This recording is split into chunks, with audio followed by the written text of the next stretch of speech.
Hello बच्चों, कैसे हो सभी? बढ़िया, शाबाश। हम कार्बोनेट्स कंपाउंड्स पढ़ रहे थे। आज हमारा लेक्चर नंबर कौन सा है? 4th।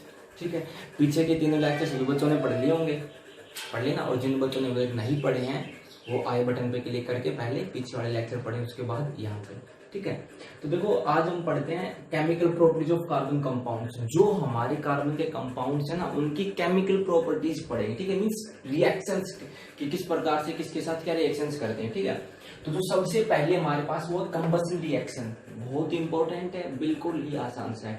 कंबसन रिएक्शन को हम और क्या कहते हैं? बर्निंग भी। आप लोगों ने पहली यूनिट में भी पढ़ा होगा ये। ठीक है, कि कंबसन रिएक्शन कौन सी होती है? जब भी हम कार्बन या उसके कंपाउंड को ऑक्सीजन के साथ रिएक्शन करवा दें। ठीक है, मींस एयर के साथ। एयर में क्या प्रेजेंट होता है? ऑक्सीजन। तो वो कौन सी रिएक्शन होती है? Combustion reaction. ठीक है, जब ऑक्सीजन के साथ रिएक्शन करवाते ना, तो वो जो कार्बन कंपाउंड होता है ना, वो क्या होता है? बर्न होता है। ठीक है, जलता है, इसलिए हम क्या कहते हैं? Burning. The process of burning of a carbon compound in presence of air या O2। ठीक है, एक ही बात है। To give carbon dioxide, water, heat and energy. जब हम कार्बन के कंपाउंड को बर्न करेंगे एयर में, तो हमें क्या देगा? वो कार्बन डाइऑक्साइड देगा, वाटर देगा, हीट देगा और लाइट देगा। ठीक है, मीन्स एनर्जी। ओके, तो जब हम कार्बन को जलाते हैं तो हमें वो क्या देता है? हीट और लाइट देता है, मीन्स एनर्जी देता है। तो इसी वजह से जो कार्बन के कंपाउंड्स होते हैं वो हम यूज करते हैं एज ए फ्यूल। ठीक है, यूज करते हैं as a fuel. Okay, for example एक हमारे पास ये कंपाउंड है, बताओ नाम बताओ इसका, क्या नाम है? मीथेन। ठीक है, और दूसरा नाम इसको हम क्या कहते हैं? Natural gas. देख लिया पहले भी। ठीक है, ये कार्बन का कंपाउंड है, नेचुरल गैस हमारे पास मीथेन। जब इसकी हमने O2 के साथ रिएक्शन करवाई, O2 कहां से आया? एयर से आया। ठीक है, कौन सी रिएक्शन हो गई? ये कंबसन रिएक्शन। तो क्या मिलेगा? कार्बन डाइऑक्साइड, वाटर, हीट और लाइट। ठीक है, बैलेंस करो रिएक्शन को जल्दी से। कार्बन 1, हाइड्रोजन 4, हाइड्रोजन 2, आगे क्या लगा दो? 2, 2 दूनी 4 हो गए।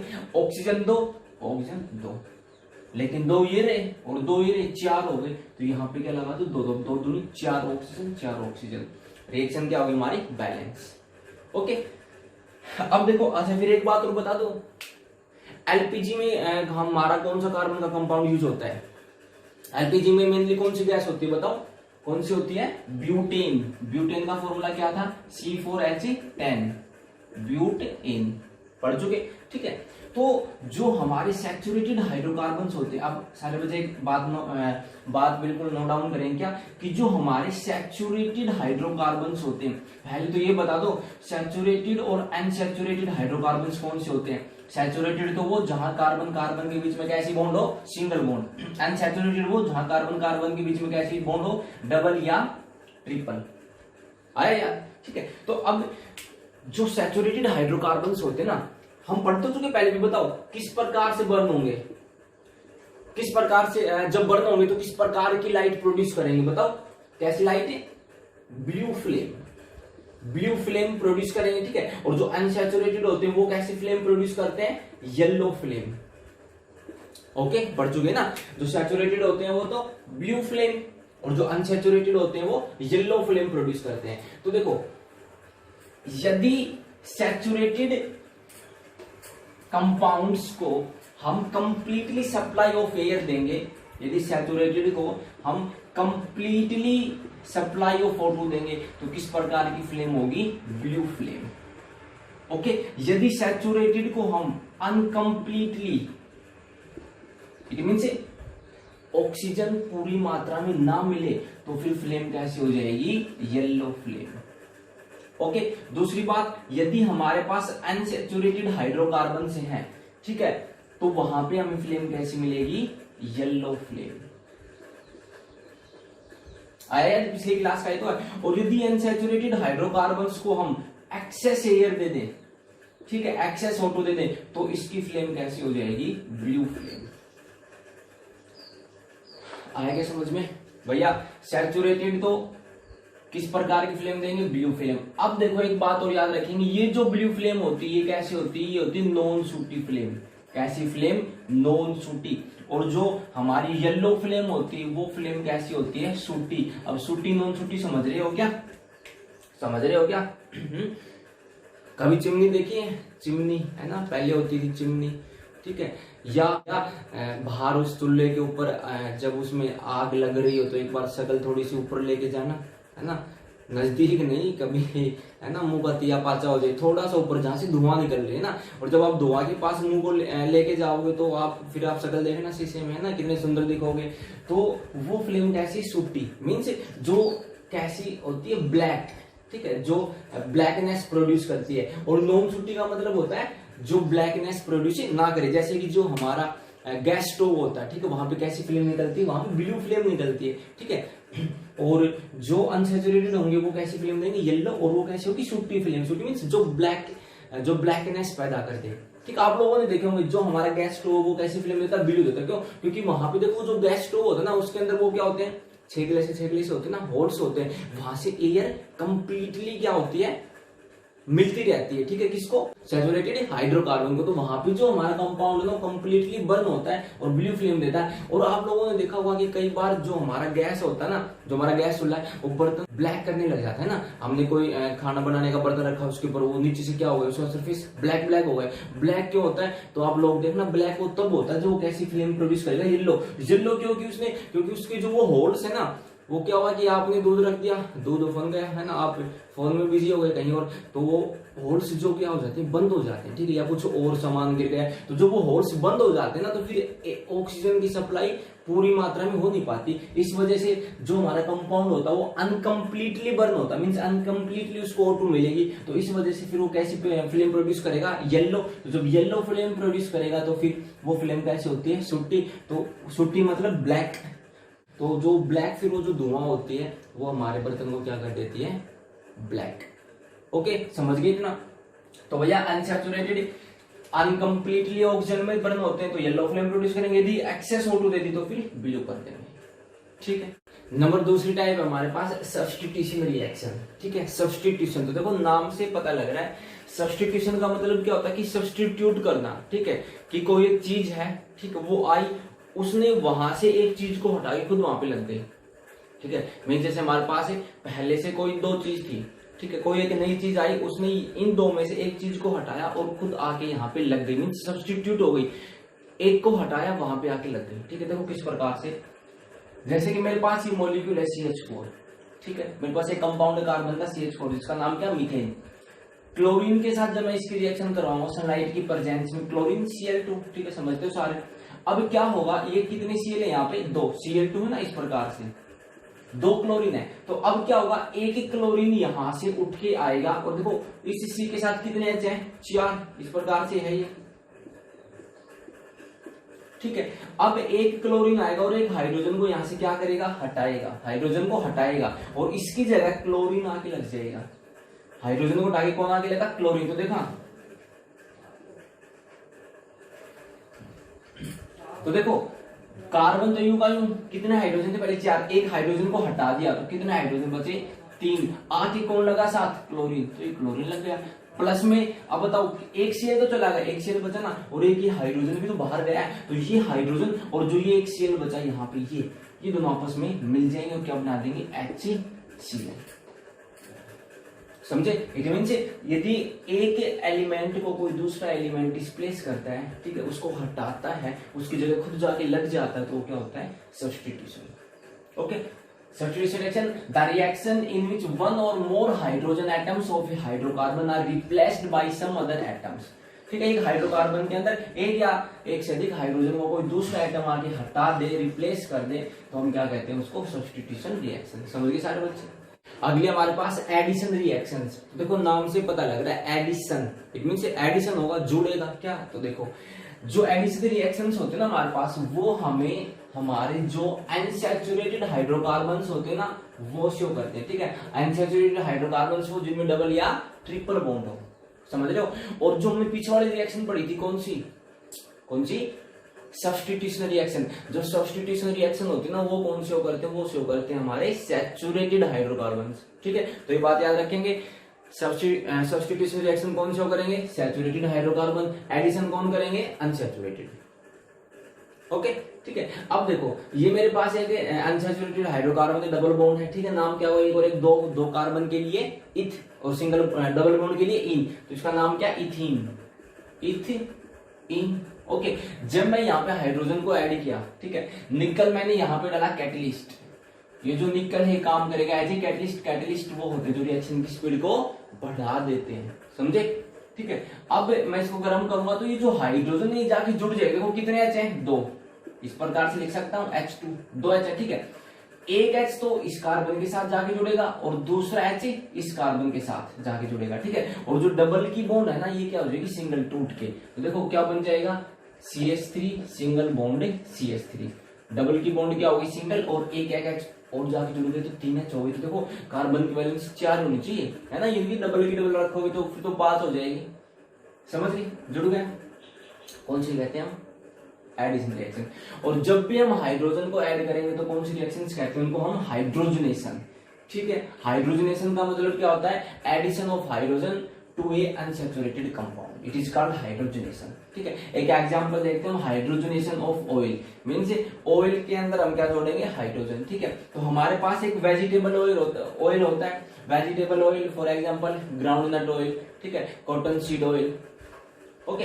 तो वो हमारे पास ऑयल जो होता है, वो जो वेजिटेबल ऑयल होता है ना, वो कैसा होता है, अनसैचुरेटेड फैट होती है, मींस उनमें डबल बॉन्ड होती है, ठीक है, डबल या ट्रिपल। तो जो अनसैचुरेटेड फैट्स होते हैं ना, वो हमारे लिए क्या होती है, अच्छी होती है, ठीक है, उनको खाना हमारे लिए क्या होता है, अच्छा होता है। लेकिन जो सैचुरेटेड फैट्स होते हैं ना, वो हमारे लिए क्या होती है, हार्मफुल होती है, ठीक है। तो वेजिटेबल ऑयल हमारे लिए अच्छा होता है, सेहत के लिए, लिक्विड स्टेट में होता है, ठीक है। जब हम इसमें हाइड्रोजन ऐड करेंगे, निकल कैटलिस्ट डालेंगे, तो क्या हो, हाइड्रोजन को जोड़ दो तो डबल की बॉन्ड क्या हो जाएगी, सिंगल, और एक एक H जोड़ दो, देखो इस प्रकार से कार्बन R एक H आ गया, डबल की बॉन्ड क्या होगी, सिंगल, R और H। इस R का मतलब समझ रहे हो ना, ये कोई भी एल्काइल ग्रुप हो सकता है, CH3 CH2 CH2 CH2, ये कुछ भी हो सकता है, ठीक है। R मतलब एल्काइल ग्रुप। और ये जो हमारे पास आया, ये मेरे पास क्या आ गया, वेजिटेबल घी, ठीक है, या वनस्पति घी, ठीक है, या वेजिटेबल घी या वनस्पति घी, ठीक है। कैसा होगा, सैचुरेटेड फैट, और ये हमारे लिए क्या होता है, हार्मफुल होता है, ठीक है, जैसे कि डालडा, समझ गए। और वेजिटेबल ऑयल हमारे लिए क्या होता है, सेहतफुल होता है, ठीक है, अच्छा होता है। तो इतना समझ गए सारे बच्चे, ठीक है। एक बात और देखेंगे, एक हम ब्रोमीन की और रिएक्शन करवाते हैं, जिस प्रकार से हमने हाइड्रोजन का एडिशन करवाया, उसी प्रकार से हम क्लोरीन का भी एडिशन करवा सकते हैं, ठीक है। हम ब्रोमीन का भी एडिशन करवा सकते हैं, देखेंगे सारे बच्चे, क्लोरीन का एडिशन करवा दोगे, हैं, ब्रोमीन का एडिशन देखो, तो देखो जब हम ब्रोमीन का एडिशन करवाएंगे, मेरे पास फॉर एग्जांपल ये कंपाउंड है, ठीक है, ये मान लो कुछ भी, इस प्रकार से मेरे पास CH2 ब्रोम CH2, मैंने इसके अंदर Br2 को ऐड किया, ठीक है, ये ब्रोमीन वाटर होता है, ठीक है, सॉल्यूशन है, ब्रोमीन को मैंने वाटर के अंदर डिजोल्व कर दिया, तो क्या बन गया, ब्रोमीन वाटर, ठीक है। इसका जो कलर होता है ना, वो कैसा होता है, इसका कलर होता है रेड ब्राउन, कैसा होता है, रेड ब्राउन, ठीक है। तो जब मैं ब्रोमीन इसमें ऐड करूंगा तो देखो क्या होगा, कार्बन के साथ जाके कौन जुड़ जाएगा, Br, 2 H तो थे पहले से, इस प्रकार से डबल बॉन्ड की क्या हो जाएगी, सिंगल, कार्बन और एक Br इसके साथ, और H और H, ठीक है। कैसा कंपाउंड आ गया, सैचुरेटेड, और जो Br2 था वो अलग अलग जाके जुड़ गया, ठीक है। तो देखो पहले ब्रोमीन का कलर कैसा था, रेड ब्राउन, लेकिन जब ब्रोमीन जाके जुड़ जाएगा तो उसका कलर क्या हो जाएगा, चेंज, मीन्स अब ये जो कंपाउंड मिलेगा वो हमें कैसा मिलेगा, कलरलेस मिलेगा। जब हमने ब्रोमीन लिया तो कैसा था, रेड ब्राउन, ठीक है। रिएक्शन होने के बाद कैसा हो जाएगा, कलरलेस। इट मीन्स अब देखो जो ब्रोमीन है ना, वो हमें एक टेस्ट देता है, ठीक है। ब्रोमीन हमें ये बताता है कि ये जो आपने जो कंपाउंड लिया ना, वो कैसा कंपाउंड है, अनसैचुरेटेड, समझ रहे हो। यदि देखो ये सैचुरेटेड कंपाउंड होता, फॉर एग्जांपल इस प्रकार से CH3 फिर मैं इसमें Br2 ऐड करता, तो क्या ब्रोमीन जाके ऐड होता, नहीं होता। कहां पे होगा ऐड, बताओ, वैलेंसी तो पहले से 4 है, बॉन्ड को तो इस अकेली बॉन्ड को तो हम तोड़ नहीं सकते, इस बॉन्ड को तोड़ दिया तो फिर तो चीज ये तो अलग अलग हो गई, ठीक है। इस बॉन्ड को हम नहीं तोड़ सकते, सिंगल बॉन्ड को। तो जो यदि सैचुरेटेड हाइड्रोकार्बन होते हैं ना, उनके साथ ब्रोमीन जाके नहीं लगेगा तो ब्रोमीन का कलर एज इट इज यूं का यूं रहेगा, समझे भाई। जब डबल बॉन्ड है तभी तो एक बॉन्ड को तोड़ के हम Br लगा सकते हैं, सिंगल तो अभी भी रहेगी, ठीक, समझे। तो देखो आपको एक कंपाउंड दे देंगे और यूं पूछेंगे ये टेस्ट करके बताओ कि जो आपको कंपाउंड दिया है ना, वो अनसैचुरेटेड है या सैचुरेटेड है। तो हम क्या करेंगे, ब्रोमीन वाटर लेंगे, कलर कैसा होगा, रेड ब्राउन। ब्रोमीन वाटर को इसके अंदर डालेंगे तो यदि कलर क्या हो गया, कलरलेस, कलर क्या हो गया, कलरलेस, तो इट मीन्स वो कैसा है, अनसैचुरेटेड। और यदि कलर चेंज नहीं हुआ, सेम का सेम रहा, तो इट मीन्स ब्रोमीन जाके लगा ही नहीं, और जब जाके लगा ही नहीं तो कंपाउंड कैसा हमारा, सैचुरेटेड। समझे। अब हम पढ़ते हैं सम इंपॉर्टेंट कार्बन कंपाउंड्स, ठीक है, कि कुछ कार्बन के जो इंपॉर्टेंट से कंपाउंड जो हमारे सिलेबस में 2-3 बस वो देखते हैं। तो पहला हमारे पास इथेनॉल, ठीक है, इथेनॉल को हम और क्या कहते हैं, इथाइल अल्कोहल। पढ़ चुके हैं पहले सारे बच्चे, फॉर्मूला बताएंगे। इथेनॉल का फॉर्मूला क्या होगा, C2H5OH, ठीक है। इट मींस कितने कार्बन, 2 कार्बन।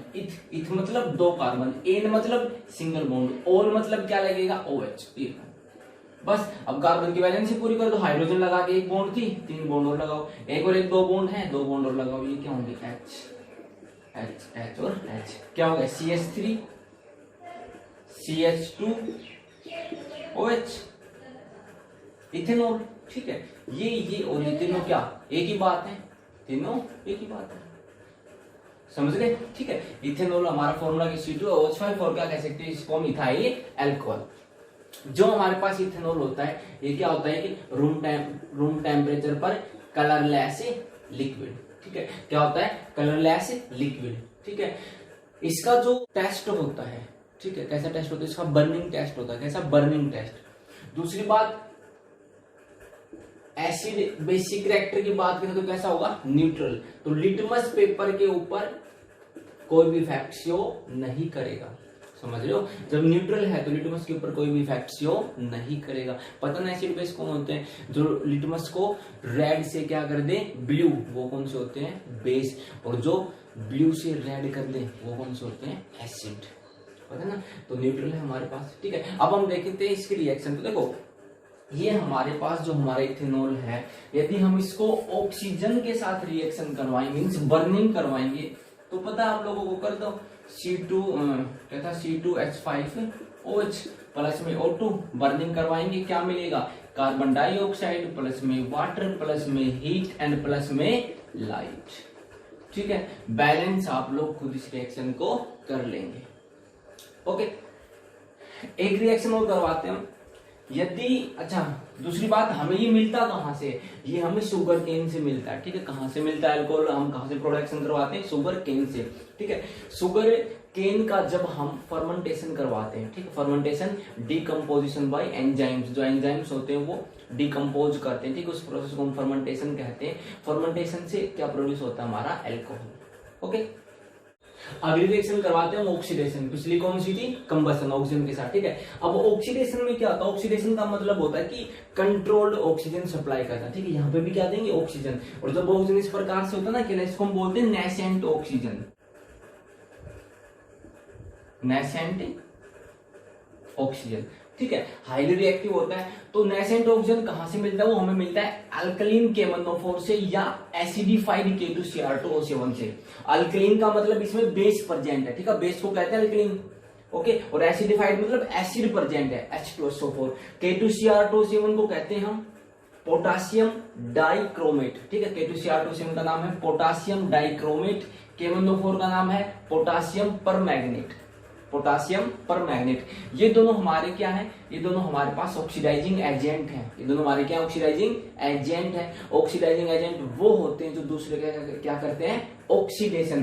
तो ये इन्होंने इस अल्कोहल का, कौन सा, इथाइल अल्कोहल को हम अल्कोहल भी कह देते हैं, ठीक है, इसका क्या करेंगे, ऑक्सीडेशन करेंगे, ठीक है, कंट्रोल्ड ऑक्सीडेशन करेंगे। कौन, या तो केमनोफोर डालेंगे या K2Cr2O7 डालेंगे, समझ गए। ये हमारे एजेंट हैं, ठीक है, ऑक्सीडाइजिंग एजेंट हैं, जो क्या करेंगे, ऑक्सीजन देंगे, ऑक्सीजन जाके जुड़ेगा तो अल्कोहल का क्या हो जाएगा, ऑक्सीडेशन। ऑक्सीडेशन होने से क्या बना देगा, ये CH3COOH। तो देखो पहले एक O था, एक और जाके जुड़ गया ना, तो ऑक्सीडेशन हो गया, एडिशन ऑफ ऑक्सीजन। ऑक्सीडेशन नाम क्या, एक और एक, 2 कार्बन, 2 के लिए क्या लिखूंगा, इथ, सिंगल बॉन्ड के लिए N, COOH कौन सा ग्रुप, कार्बोक्सिलिक एसिड। तो क्या हो गया, इथेनोइक एसिड, या कॉमन नेम क्या था इसका बताओ, एसिटिक एसिड, ओके, 7 वाटर बाहर। अगली रिएक्शन हमारी रिएक्शन विद मेटल, ठीक है, कि जब अल्कोहल की रिएक्शन हम मेटल के साथ करवाएंगे तो क्या बनेगा, C2H5O नेगेटिव Na पॉजिटिव। जो सोडियम है हमारा वो उसके साथ जाके क्या हो जाएगा, चिपक जाएगा, और यहाँ से जो हाइड्रोजन है वो क्या हो जाएगा, बाहर निकल जाएगा। ठीक है, रिएक्शन को बैलेंस कर लेंगे। हाइड्रोजन कितने, 5 दूनी 10 और 2 12, और इस तरफ कितने हमारे पास 5 और 1 6, यदि 2 लगा दो आगे तो 5 और 1 6 दूनी 12 होगी। ठीक है, कार्बन 2 दूनी 4, कार्बन 2 दूनी 4, ऑक्सीजन 2, सारी रिएक्शन क्या होगी, बैलेंस। ठीक है, तो जो हमारा सोडियम होगा वो यहाँ से H जाएगा, ठीक है, H हट जाएगा, और जो H है वो किस फॉर्म में बाहर निकलेगा, H2 गैस की फॉर्म में, हाइड्रोजन गैस, और जो सोडियम है वो जाके लग जाएगा। ठीक है, CH2O नेगेटिव Na पॉजिटिव, इस प्रकार से। अगली रिएक्शन है बहुत इंपॉर्टेंट, डिहाइड्रेशन। ठीक है, बहुत ज्यादा इंपॉर्टेंट रिएक्शन हमारे पास डिहाइड्रेशन। तो देखो डिहाइड्रेशन वर्ड का मतलब क्या होता है, डिहाइड्रेशन वर्ड का मतलब होता है रिमूवल ऑफ वाटर। ठीक है, हाइड्रेशन का मतलब होता है वाटर, और डी मींस रिमूवल। ठीक है, किसका रिमूव, वाटर का रिमूव। तो ये मेरे पास अल्कोहल है, जब मैं इसकी रिएक्शन कंसंट्रेटेड H2SO4 के साथ करवाऊंगा, बहुत इंपॉर्टेंट रिएक्शन है, बहुत ज्यादा बार क्वेश्चन आया। ठीक है, जो पूछ लेंगे कि बताओ इस रिएक्शन में कंसंट्रेटेड H2SO4 का क्या काम है, तो what is the function of concentrated H2SO4 in this process, in this dehydration. तो जो H2SO4 है ना भैया, वो काम करता है वाटर को बाहर निकालने का। तो हम कहेंगे जो यहाँ पे H2SO4 है ना, वो काम करता है as a dehydrating agent, as a dehydrating agent. Dehydrating agent वो होता है जो वाटर को बाहर निकाले। ठीक है, तो देखो जब करवाएंगे तो क्या होगा, वाटर बाहर, और किसकी फॉर्मेशन हो गई, अल्कीन की, डबल बॉन्ड आ गई। ठीक है, तो इस प्रकार से हुआ, समझने की कोशिश करना कि C था हमारे पास, ये CH2 है, इस प्रकार से खोल के लिख देता हूं। ठीक है, OH, और इसके कितने हाइड्रोजन 3, इस प्रकार से है। ठीक है, क्या होगा, यहां से तो जाएगा OH बाहर, और यहां से जाएगा H बाहर। ओके, तो जब H यहां से अपनी बॉन्ड को छोड़ के जाएगा तो बॉन्ड यहाँ पे, ठीक है, सिंगल की क्या हो गई, डबल। देखो C 2H बचे, बॉन्ड सिंगल थी, सिंगल की क्या हो गई, डबल। ये तो बॉन्ड यहाँ छोड़ गए, H बाहर, और ये OH अपने इलेक्ट्रॉन्स लेके जाता OH नेगेटिव, और H छोड़ के गया तो H पे चार्ज आएगा पॉजिटिव। ठीक है, OH लेके जा रहा OH पे आएगा नेगेटिव, तो OH नेगेटिव H पॉजिटिव आपस में मिल जाएंगे, और किसकी फॉर्मेशन कर देंगे, H2O। तो क्या होगा, H2O, और यहाँ पे भी क्या बचा बस CH2, और बाहर क्या चला गया, H2O। ओके, कौन सी रिएक्शन है, डिहाइड्रेशन, बहुत इंपॉर्टेंट है, याद कर लेंगे। अगले देखते हैं, अगले रिएक्शन देखेंगे हम, रिएक्शन विद इथेनोइक एसिड। ये हमारे पास क्या, हमारा अल्कोहल है। ठीक है, किसके साथ रिएक्शन करवाएंगे, इथेनोइक एसिड के साथ। इथेनोइक एसिड का फॉर्मूला आप लोगों को पता है, इथ मतलब 2 कार्बन, और CO के लिए इथेनोइक एसिड। ठीक है, एसिटिक एसिड कॉमन है। तो देखो क्या करेंगे, फॉर्मेशन ऑफ एस्टर, किसकी फॉर्मेशन होगी, एस्टर की होगी। अब जो एस्टर है ना वो भी एक फंक्शनल ग्रुप है। ठीक है, एस्टर का जो फॉर्मूला होता है वो हमारे पास होता है COOR। ठीक है, ये कौन सा ग्रुप होता है, एस्टर, एक फंक्शनल ग्रुप है। ठीक है, बाद में फिर आएगा हायर क्लासेस में। ठीक है, तो मींस C की साइड कुछ भी लगाओ, ठीक है, फिर C होगा, फिर O होगा, फिर होगा, फिर R, इट मींस कोई भी अल्काइल ग्रुप हो। ठीक है, ऐसा जो ग्रुप होता है COR, उसको हम क्या कहते हैं, एस्टर। और इसके लिए हम क्या लिखते हैं नाम के पीछे, इसके पीछे लगाते हैं O8। क्या लगाते हैं, O8। ठीक, अल्कोहल के लिए OL, कार्बोक्सिलिक एसिड के लिए ओइक एसिड, एल्डिहाइड के लिए Al, कीटोन के लिए ON, उसी प्रकार से एस्टर के लिए O8। ओके, तो देखो ये मेरे पास इथेनोइक एसिड है, रिएक्शन करवाया अल्कोहल के साथ, क्या डाल दिया, कंसंट्रेटेड H2SO4। कंसंट्रेटेड H2SO4 आते बताओ क्या काम करेगा, H2SO4 पानी बाहर निकालेगा। H2SO4 का काम क्या, पानी बाहर निकालना। ठीक है, एक डिहाइड्रेटिंग एजेंट है। ओके, तो देखो वाटर बाहर निकाल दिया, तो बस वाटर बाहर निकाल दो, और जो चीज बस इसको जोड़ के लिख दो। देखो CH3 है, COO है, H है, तो देखो इसका OH, ये OH और ये H दोनों गए बाहर। दोनों कहाँ गए, बाहर गई, तो मीन्स OH और H मिलकर क्या बना दिया, H2, जो बचा जोड़ के लिख दो। तो देखो CH3COO, और फिर क्या बचा, C2H5, तो C2H5। ओके, CH3CO, और फिर क्या लिखा, C2H5 आपस में जुड़ गया। तो देखो कौन सा ग्रुप आ गया, एस्टर आ गया। देखो COO, और ये पूरा ग्रुप R, और इसकी इस तरफ से ये भी कुछ भी हो, तो देखो इस साइड कुछ भी लगाओ, और COR, तो ये COO और R क्या है, एस्टर। नाम क्या होगा इसका, इथाइल इथेनोइड। ठीक है, इथ मतलब 2 कार्बन। ठीक है, इथाइल, तो इसका भी नाम लिखना सीखेंगे बाद में देखेंगे, अभी आप लोग याद कर लें। इस तरफ ये देखो, ये हमारे पास जो ये ग्रुप है, ठीक है, ये कौन सा ग्रुप है, इथाइल। 2 कार्बन है, 2 कार्बन इसलिए इथाइल। फिर कितने कार्बन है, और एक 2 के लिए फिर सिंगल बॉन्ड N, और क्या लगाते हैं, O8। अब बस नाम याद कर लें, ठीक है, अपना इतना ही है, इथाइल इथेनॉल, ठीक है। और क्या बोलते हैं common name, ethyl acetate. Smell कैसी होगी इसकी, स्वीट स्मेल। एस्टर की कैसी स्मेल होती है, स्वीट स्मेल होती है, ठीक है। जो हमारे परफ्यूम्स होते हैं उसमें भी क्या यूज होता है, एस्टर, ओके। और जिन रिएक्शंस में एस्टर की फॉर्मेशन होती है उसको हम कहते हैं एस्ट्रिफिकेशन रिएक्शन। तो ये कैसे रिएक्शन है, एस्ट्रिफिकेशन, बहुत इंपॉर्टेंट रिएक्शन है ये भी, बिल्कुल सारे बच्चे बढ़िया तरीके से इसको याद कर लेंगे, ठीक है। देखो यदि हम इसके यूज देखें तो यूज क्या होते हैं, पेंट्स के अंदर यूज होता है, ठीक है, हमारा जो अल्कोहल है परफ्यूम्स में होता है, सोप्स में होता है, ठीक है। दूसरा use as a solvent, solvent क्या होता है, जिसके अंदर हम किसी चीज को डिजोल्व करें, ठीक है। तो जो चीजें वाटर में डिजोल्व नहीं होती ना वो हमारे अल्कोहल में डिजोल्व हो जाती हैं, ठीक है। तो हम इसको एज ए सोलवेंट यूज करते हैं। तीसरा इन मेडिसिन के अंदर भी हमारा यूज होता है, ठीक है। जैसे कि जो हमारी कफ सिरप्स आती हैं, जो खांसी की दवाई आती है, ठीक है, उसके अंदर क्या प्रेजेंट होता है, अल्कोहल प्रेजेंट होता है। इन कार अलोंग विद पेट्रोल, कई जो कंट्रीज हैं वहां पे पेट्रोल के साथ इसको मिक्स करके एज ए फ्यूल भी यूज किया जा रहा है, ठीक है।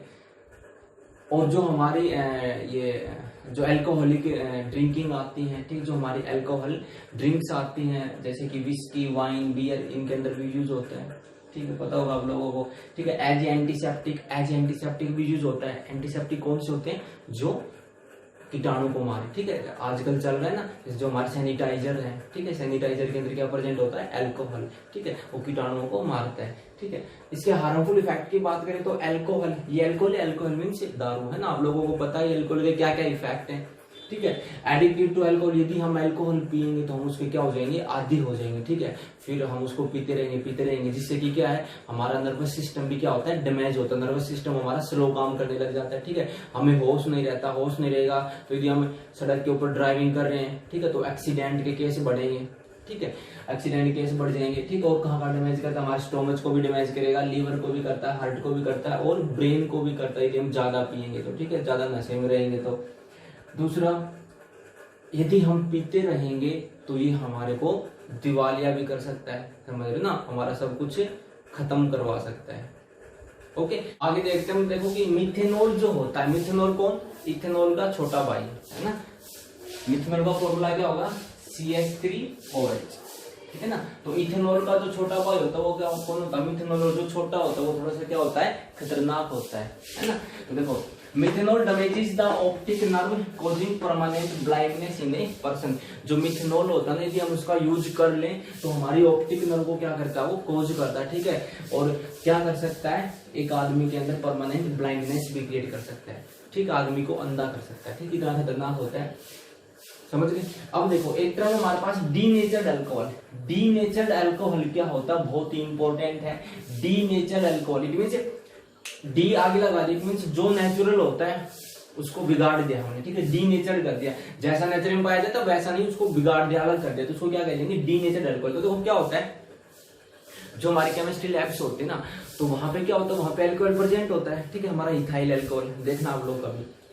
तो वो जो अल्कोहल होता है ना, अब क्या था कि लैब्स के अंदर जो हमारे लैब अटेंडेंट रहते थे, ठीक है, वो क्या करते, पी जाते उसको, ठीक है, और सरकार भेजती, ठीक है, और उसकी जो होता कि भैया दोबारा फिर भेजो, खत्म हो गया, सरकार सोचती बच्चों को तो एक्सपेरिमेंट करवाते भी नहीं और कहाँ चला जाता इतना सारा अल्कोहल। तो जो सरकार ने देखा कि भैया वो तो टल्ली होके पड़े रहते थे लैब के अंदर, ठीक है, तो सरकार ने देखा कि भैया ऐसे तो काम चलेगा नहीं, बड़ा महंगा आता है, ठीक है, अल्कोहल बड़ा महंगा आता है। तो उन्होंने फिर क्या करना शुरू किया कि इथाइल अल्कोहल के अंदर ना उन्होंने थोड़ा सा क्या मिला दिया, मिथेनॉल मिला दिया, ठीक है। और मिथेनॉल एक ऐसा सब्सटेंस हमारे पास है कि एक पॉइजनस सब्सटेंस होता है, ठीक है, खतरनाक होता है, पॉइजनस होता है। तो उन्होंने क्या किया, अल्कोहल के अंदर दिमाग लगाया है ना, अल्कोहल के अंदर क्या मिला दिया, उसका छोटा भाई मिथेनॉल। मिथेनॉल की भी प्रॉपर्टी सेम ही होती है, लेकिन ये थोड़ा सा क्या होता है, हार्मफुल होता है, ठीक है। और या कोई भी और अदर एलिमेंट हम यदि ऐड करते, जैसे कि कॉपर सल्फेट हो गया या पाइरिडीन हो गया, ठीक है, तो डीनेचर्ड अल्कोहल क्या होगा, ethyl alcohol which has been made unfit for drinking purpose by adding small amount of poisonous substances like methanol, copper sulfate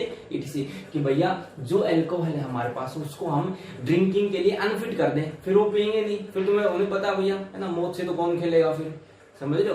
तो अल्कोहल के अंदर कोई एक पॉइजनस सब्सटेंस ऐड कर देते, जैसे कि मिथेनॉल कर दिया, कॉपर सल्फेट कर दिया, तो जो हमारे पास अल्कोहल अब है वो ड्रिंकिंग के लिए क्या हो गया, अनफिट हो गया, अब हम उसको पियेंगे नहीं, ठीक है, तो उसी को हम क्या कहते हैं, डीनेचर्ड अल्कोहल। तो समझ गए होंगे सारे बच्चे, ठीक है। आज इतना ही पढ़ेंगे, ठीक है, और वापिस से फिर पढ़ लेंगे यदि समझ में नहीं आया तो। ओके, हंसते रहेंगे, मुस्कुराते रहेंगे, और सबसे मेन बात, जिन बच्चों ने अब तक चैनल को सब्सक्राइब नहीं किया वो सब्सक्राइब करेंगे। और तुम लोग ना अपने दोस्तों के साथ शेयर नहीं कर रहे हो, नहीं कर रहे ना, तो दोस्तों के साथ भी शेयर करेंगे, और लाइक तो कर दिया होगा। Okay, bye, take care.